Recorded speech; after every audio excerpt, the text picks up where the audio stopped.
السلام علیکم ورحمۃ اللہ وبرکاتہ۔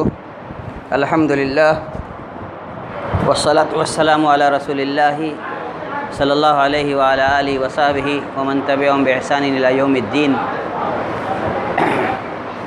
قال رسول اللہ صلی اللہ علیہ وسلم بنی الاسلام علی خمس شہادت لا الہ الا اللہ وان محمد رسول اللہ واقام الصلاۃ وایتاء الزکاۃ وصوم رمضان وحج البیت من استطاع الیہ سبیلا۔ اسلامی بھائیوں، رمضان المبارک کی آج پہلی تاریخ ہے اور ہم نے آج پہلے دن کا روزہ رکھا۔ چند سوالات ہیں جن کا جواب ہمیں خود سے پوچھنے کی ضرورت ہے، اور وہ سوال سب سے پہلے اگر کوئی ہو سکتا ہے تو وہ یہ کہ ہم روزہ کیوں رکھتے ہیں۔ اگر اس سوال کا جواب یہ ہے کہ اللہ تبارک و تعالیٰ نے ہمارے اوپر روزہ فرض کیا ہے تو ہم روزہ رکھتے ہیں، تو ایک اور سوال کھڑا ہوتا ہے کہ اللہ تبارک و تعالیٰ نے دن اور رات میں ہمارے اوپر 5 وقت کی نمازیں ہر دن وقت پہ جماعت کے ساتھ مسجد میں ادا کرنا فرض کیا ہے۔ ہم نماز کیوں نہیں پڑھتے؟ ہم سے پہلی امتوں نے جب اللہ کے بعض احکام کی پابندی کی اور بعض احکام سے منہ موڑا تو اللہ تبارک و تعالیٰ نے ان پر وعید نازل فرمائی، افتؤمنون ببعض الکتاب وتکفرون ببعض، کہ تم ہماری نازل کردہ کتاب کے کچھ حصوں پر تو ایمان لاتے ہو اور دوسرے کچھ حصوں کو چھوڑ دیتے ہو، فراموش کر دیتے ہو۔ اللہ تبارک تعالیٰ نے ایسے لوگوں کے لیے دنیا میں بھی رسوائی اور آخرت میں دردناک عذاب کی وعید سنائی ہے۔ آج ہماری پستی، ہماری ذلت، دوسری قوموں کے نزدیک ہماری حقارت کی بات تو بہت ہوتی ہے، اعمال کی بات نہیں ہوتی۔ ہمارے اعمال کیا ہیں؟ اگر غور کیجئے تو اس گری پڑی مسلمانوں کی حالت میں بھی اگر غیر اقوام اپنے بیچ سے اس بات کی دلیل دیں، ثبوت دیں، گواہی دیں کہ انصاف اگر کہیں ہے تو اسلام میں، تو اسلام والوں کو اسلام کی طرف لوٹنے کی ضرورت ہے کہ نہیں؟ اللہ تبارک و تعالیٰ نے بہت چھوٹے بچوں کو مسجد نہ لائیں۔ مسجد اللہ کے ذکر اور عبادت کی جگہ ہے، کھیل کود کی جگہ نہیں، تماشوں کی نہیں۔ یہاں شور کرایا جائے کیا فائدہ ہے؟ میں یہاں بولوں ادھر بچہ چیخے، گھر بھیجیے اس کو فوراً۔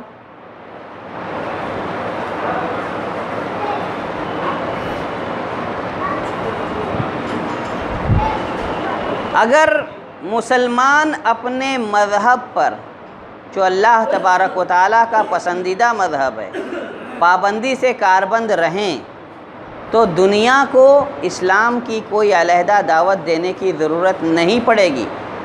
مگر آج اگر مسلمان کو دیکھا جائے تو وہ رمضان میں تو اسلام کی عملی تصویر نظر آتا ہے، لیکن رمضان رخصت ہوتے ہی وہ بھی اس کے اور غیروں کے درمیان تمیز کرنا مشکل ہو جائے ایسا بن جاتا ہے۔ میرے دوستو، اگر یہی حال رہی تو اللہ تبارک تعالیٰ کی توجہ بھی ہمارے اوپر 1 مہینے رہے گی، 11 مہینے ہم بھی ذلت و خواری کا شکار رہیں گے، روتے رہیں، چلاتے رہیں، لیکن اعمال نہیں سدھریں گے تو ہماری نہ دنیا سنور سکتی ہے نہ عقبہ۔ امام ترمذی رحمۃ اللہ علیہ نے ایک حدیث نقل کی ہے کہ جو دنیا کے پیچھے بھاگتا ہے، دنیا اس کے لیے بکھرا دی جاتی ہے۔ اور وہ پھر دوڑ دوڑ کے دنیا کے پیچھے بھاگ کے دنیا سمیٹتا ہے، بہت مل جاتی ہے دنیا۔ تقدیر یہی ہے، ملتا اس کو دنیا میں سے اتنا ہی ہے جتنی اس کی تقدیر میں لکھا گیا ہے، لیکن اس کے کام بکھرا دیے جاتے ہیں۔ اور جس کی فکر آخرت ہوتی ہے، جس کی فکر آخرت ہوتی ہے، وہ آخرت کی فکر میں لگا جاتا ہے اور دنیا اس کے پیچھے پیچھے بھاگی چلی جاتی ہے۔ فائدے کا سودا کون سا ہے؟ آخرت کے پیچھے آپ لگیے، دنیا آپ کے پیچھے لگے گی، آپ کی روزی کا، آپ کے سارے کام سنوارنے کا انتظام خود بخود ہوتا چلا جائے گا۔ میں نے مختصر سی ایک حدیث آپ لوگوں کے سامنے پڑھی کہ اسلام کی بنیاد اللہ کے رسول صلی اللہ علیہ وسلم نے بتایا کہ 5 چیزوں پر رکھی گئی ہے صلی اللہ علیہ وسلم۔ سب سے پہلے شہادتین کا اقرار، کہ وہ اسلام میں داخلے کی بنیادی شرط ہے۔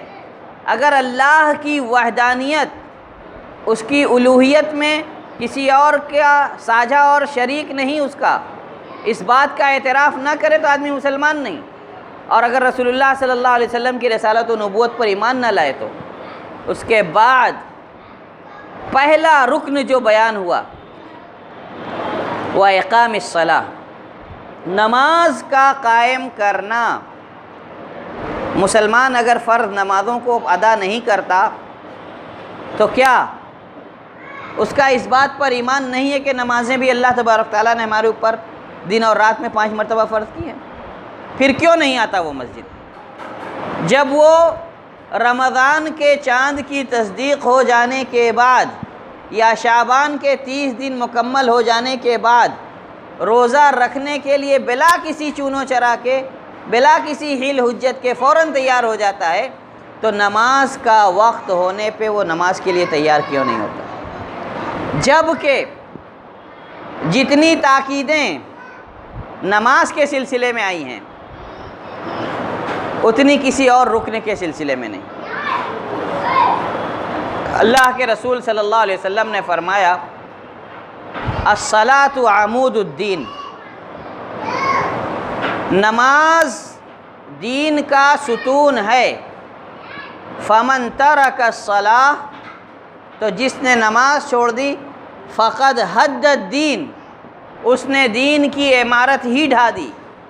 سال بھر ہم مسجد نہ آئیں، نماز کا اہتمام نہ کریں اور دین کی عمارت خود اپنے ہاتھوں سے ڈھا دیں، اور اس کے بعد رمضان آئے ہم روزے رکھنے چلے آئیں۔ ایسے روزوں کی اللہ کے ہاں کیا قدر ہوگی، ہمیں غور کی ضرورت ہے۔ دوسری بات، ہم روزہ رکھتے ہیں، روزے کے کتنے آداب ہم نبھاتے ہیں؟ کیا ہم جھوٹ چھوڑتے ہیں جس پر کہ آج لوگوں کی زندگی کا جیسے دار و مدار ہو گیا ہو؟ حالانکہ اللہ کے رسول صلی اللہ علیہ وسلم فرماتے ہیں من لم یدع قول الزور والعمل به فلیس للہ حاجۃ فی ان یدع طعامہ وشرابہ، کہ جو جھوٹ بولنا، جھوٹ پر عمل کرنا نہ چھوڑے، ایسے آدمی کے روزے کی اللہ تبارک تعالیٰ کو کوئی ضرورت نہیں ہے۔ اور مزید فرمایا کم من صائم لیس لہ من صومہ الا الجوع والعطش، بہت سارے روزے دار ایسے ہیں جن کو ان کے روزے سے بھوک پیاس کے علاوہ کچھ نہیں ملتا۔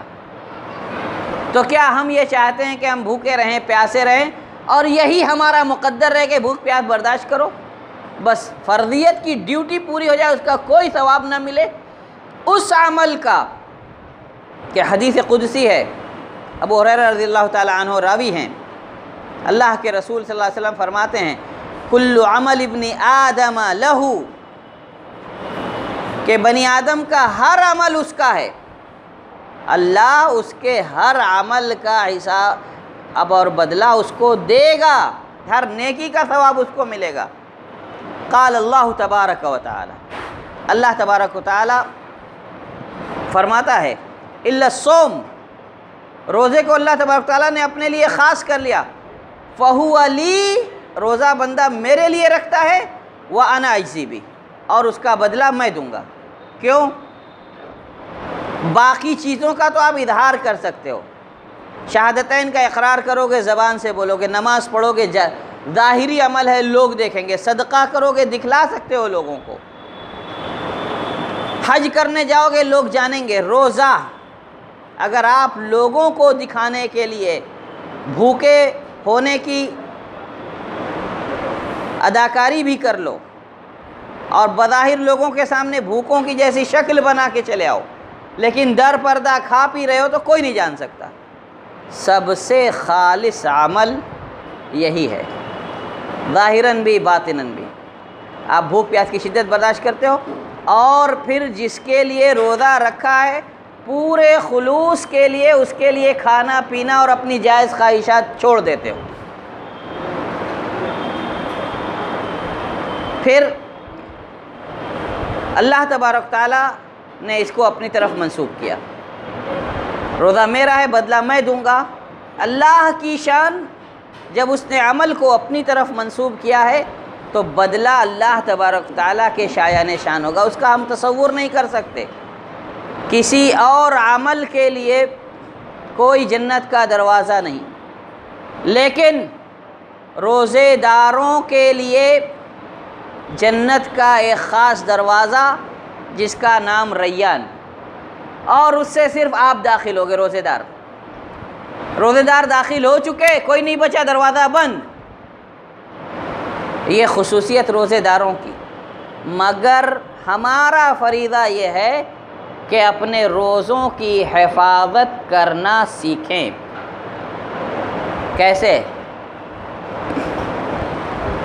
الصوم جنۃ، روزہ ڈھال ہے، یستجن بہ العبد من النار، جس سے بندہ جہنم سے اپنے آپ کو بچاتا ہے۔ تو یہ ڈھال ایسی بنا کے لے جاؤ کہ واقعی آپ کو جہنم سے بچا سکے۔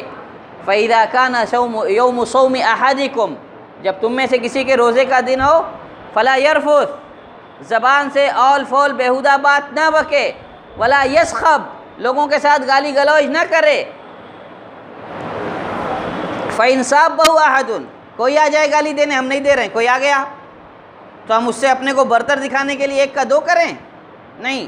او قاتلہ، یا لڑائی پہ آمادہ ہو جائے، گریبان بھی آپ کا پکڑ لے، فَلْيَقُلْ إِنِّي امْرُؤٌ صَائِمٌ، تو اس کو یہ کہنا چاہیے کہ میں روزے دار آدمی ہوں، کمزور نہیں ہوں میرے بھائی آپ سے، لیکن ایسی عبادت میں مصروف ہوں جس کے کرتے ہوئے میں ان سب انسانیت سے گری ہوئی حرکتوں میں آپ کا شریک کار نہیں ہو سکتا، ورنہ آپ کا جواب دینے کی پوری قدرت مجھے ہے۔ آپ اپنے اعضاء و جوارح کی بھی حفاظت کیجئے، زبان کی غیبت اور جھوٹ سے، آنکھ کی اللہ کے محارم کو دیکھنے سے، کان کی اللہ کی حرام کردہ باتوں کو سننے سے، پاؤں کو ان گناہوں تک چل کر جانے سے بچا کر کے جن سے اللہ تبارک تعالیٰ ناخوش ہوتا ہے، ناراض ہوتا ہے، ہاتھ سے ان گناہوں سے باز رہ کر کے جن سے اللہ تبارک تعالیٰ کا غضب نازل ہوتا ہے۔ تب آپ پکارنے والے کی پکار پر لبیک کہنے والے بنو گے، جو رمضان آتے ہی پکار پکار کر کہتا ہے یا باغی الخیر اقبل، بلائی کے طلبگار آگے بڑھ، ویا باغی الشر، اور برائی چاہنے والے اقصر، رک جا، اب باز آ جا۔ کیوں؟ اب جنت کے دروازے کھل گئے، جہنم کے دروازے بند ہو گئے، شیطانوں کو، سرکش جناتوں کو، سب کو جکڑ جکڑ کے زنجیروں میں قید کر دیا گیا، اور تمہارے لیے روزیوں کا، تمہارے لیے نیکیوں کے کمانے کا موسم آ گیا، جس طرح روزیوں کے کمانے کا موسم آتا ہے۔ وہاں آپ پیچھے نہیں رہتے۔ اگر بازار چڑھا ہو اور آپ سے کوئی کہے کہ چلو آج دکان بند کر کے ایک دن تفریح کر لیتے ہیں، کہو گے دیوانے ہو گئے ہو۔ بازار چڑھا ہوا ہے، ایک دن میں کبھی ہفتے کی کبھی مہینے کی کمائی ہو جاتی ہے، اور تم کہتے ہو چلو دکان بند کر کے تفریح کرو۔ یہاں اللہ تبارک تعالیٰ دیکھ رہا ہے، اللہ تعالیٰ دے رہا ہے، کل عمل ابن آدم لہ الحسنۃ بعشر امثالها الی 700 ضعف، نیکی 1 سے 10 سے 700 گنا تک بڑھائی جا رہی ہے، اور ہم اپنا منہ نیکیوں سے موڑے کھڑے ہیں۔ فانی دنیا کے لیے جو چند روز کے بعد مٹ جائے گی، دنیا بچی تو آپ نہیں رہو گے اس دنیا کی رونق کو دیکھنے کے لیے، اتنی محنت، اور جو جنت اگر اس میں داخلہ مل گیا تو وہ نعمتیں کبھی فنا نہیں ہوں گی، اس کی فکر نہیں۔ کون سے اسلام پر ہم کاربند ہیں، اسی کو سمجھنے کی ضرورت ہے۔ عبادتوں کو عبادتوں کی روح کے ساتھ سنت مطہرہ کی روشنی میں انجام دینے کی ضرورت ہے۔ اخلاص، للہیت اور تقوی یہاں سے جو اس کی جگہ ہے دل سے اختیار کرنے کی ضرورت ہے۔ اللہ ہمیں اور سارے مسلمانوں کو اس کی توفیق بخشے۔ وآخر دعوانا الحمدللہ رب العالمین۔